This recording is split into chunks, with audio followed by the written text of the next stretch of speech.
dito naman, pwede bukasan rin. May group mo. Sir, pwede 3 rooms po. Pwede. At ang kailangan mo, na unaalala natin, kailangan ka lang mag-iwan ng light cord, ilang meters? 2 by 2. 2 by 2. Ayun. So, mag-iwan ka ng 2 by 2, the rest pwede mo kunin sa labas. So, ang thing is, kung wala gusto niya gawin pwede niya gawin doon. Yung toilet and bath, pwede mo rin i-expand yun, no? Para at least if ever, kung meron ka pa papagamitan, you could expand yun ang gusto. Sir, di ba kung nag-extend yung client kung nakasan ko? So, dapat ang finish niya sa labas, same. Ang thing kasi, ang maganda is pagdating sa likod, hindi na siya sa harap. Kaya wala sa likod, kaya kumbaga, at the end of the day, maski plain wall lang yan, may konting window, wala na tayo. Kasi hindi naman siya makikita. So, ang thing is, pag nagbebenta kayo, if ever you have clients, kasi maganda pala yung new Clark, maganda pala ng new Clark, kaya lang ako nakapunta, Pero, if ever you have clients, gusto ng bahay kagad, you could offer cheerful. Mura lang naman, pinakamura 1.2, yung mga cheerful 2, 2.2, 2.4. But, if client can wait, 300,000 lang naman, push mo na dito.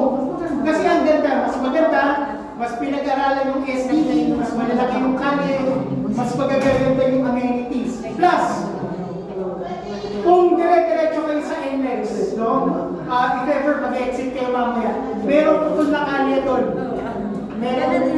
Pag tumpok ng NLEX, may putol na kalye. Actually, in the future, yun, dire-diretso yun sa development natin. So, balik, pag sinabing symphony, literal na tumpok NLEX. Yun yung mismo yung development natin.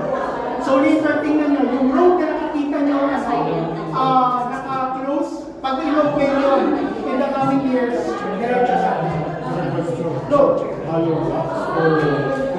Okay.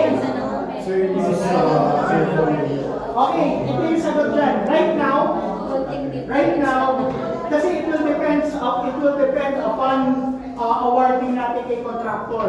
But, to be safe, pwede natin sabihin conventional yung house natin.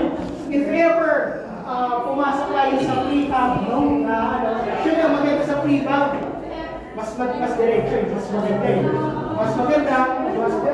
mas mabilis. If ever mag-prefab, bonus round na lang yun. Pero right now, kung tinanong ka, conventional.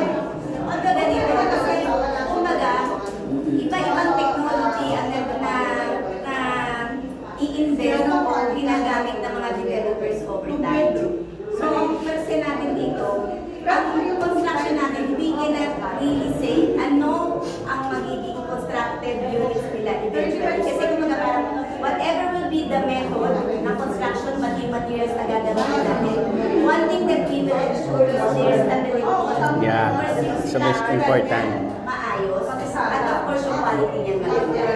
So, yun ang i-ensure natin. Exactly. And also, just to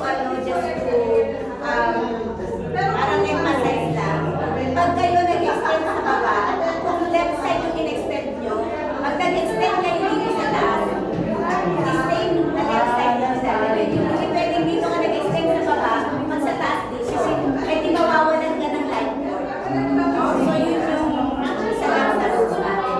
Okay. Saan ka nag-extend sa baba, mataas lang yun ang gagawin mo pag mapapwede yung expansion. Kung doon ka nag-extend, dyan ang bukasan mo. Pag doon ka sa baba sa kaliwa nag-extend, itataas mo lang yun para ma-extend mo. Ang ganun yun, ha? Yes, ma'am. Thank you. Actually, highlight ko lang yung kanina, for window openings, dun sa gilid, sliding door, doon tayo sa likod.